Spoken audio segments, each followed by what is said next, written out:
Welcome to Vedic Wisdom Insights. As we all know that Vedas have given us immense information and we can get as many knowledge as we can. So today we will be discussing about the 5 symptoms of student life in ancient Gurukul and how students during those times became so successful in their spiritual life, personal life and professional life. And the same teachings we can implement in our life as well. Kak chesta vako dhyanam, shwan nidra tataiva cha, alpahari grahatyagi vidyarthi pancha lakshanam. So here the first word says kak chesta. That means the student should always be like a crow. Wherever knowledge is available, it should be absorbed. He should have an immense interest wherever that knowledge is beneficial for his life. Second, vako dhyanam. One should concentrate his mind like herons. Just as a heron concentrates on catching fish in the water, in the same way, a student should have unwavering concentration and immense attention on acquiring knowledge. Today we can see the social media, the mobile phone, the television are the biggest distractions, and that's why student is not able to concentrate on his studies for a prolonged period of time. So here he should have a concentration like heron. Third, Swan Nidra. The swan means here dog. The way a dog wakes up even at the slightest sound. No one is lazy. Like a student should never ever be lazy. Because in Vedas it is said that the laziness is one of the biggest diseases which is an act as an hurdle and as a blockage for our future life. Then Alpahari. The student should always eat less so that his digestion process remains healthy and laziness does not come. We should understand that first of all the quantity and the quality of food that we eat. That is very, very crucial.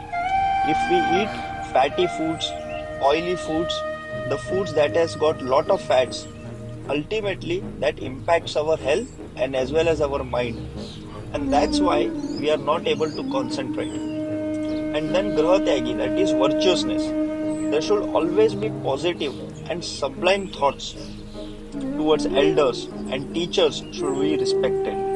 One should love the younger ones, and these 5 traits should be there in a student, and one should adopt these 5 traits in his life. In past, we have had students like Aryabhat, Sushruta, Charaka, Charvaka, Varahamira, Kannada, Vidyapati, etc.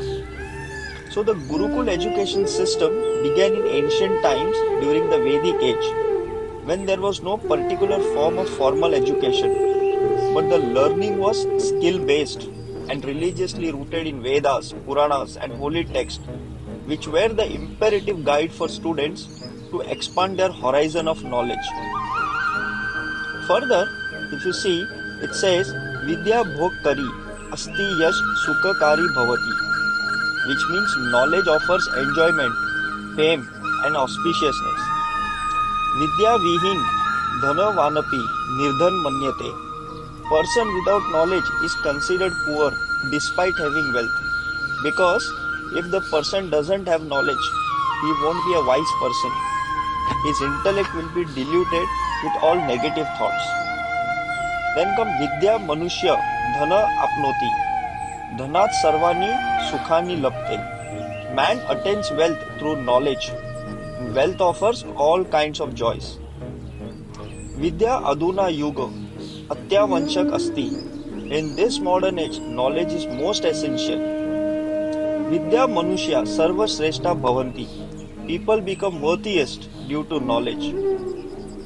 Vidya Agyanandakar Duri Karoti. Knowledge wards off the darkness of ignorance. And finally, Acharyata Pada Madate Pada Shishya Swamedya. Pada Sa Brahmacharibhya Pada Kal Kramena Cha. A disciple gets a quarter of his knowledge from his preceptor, a quarter through his self-intellect, a quarter through his colleagues, and a quarter with the passage of time by self-experience. Thus, he learns from different sources and he needs to continue this process of learning throughout his life consciously. So this way, for students and for everybody who want to acquire knowledge, who want to become a wise person, we should inculcate all these 5 qualities. And how can we measure our progress? So whatever activities that we do every day, we should mark these activities against these parameters. And slowly we will be able to realize what are our flaws and what are the hurdles and the obstacles that we are facing. And that way, and gradually, we will be able to overcome these weaknesses. And finally, we will come to a point where we will have an immense concentration and unwavering focus. Jai Siya Ram.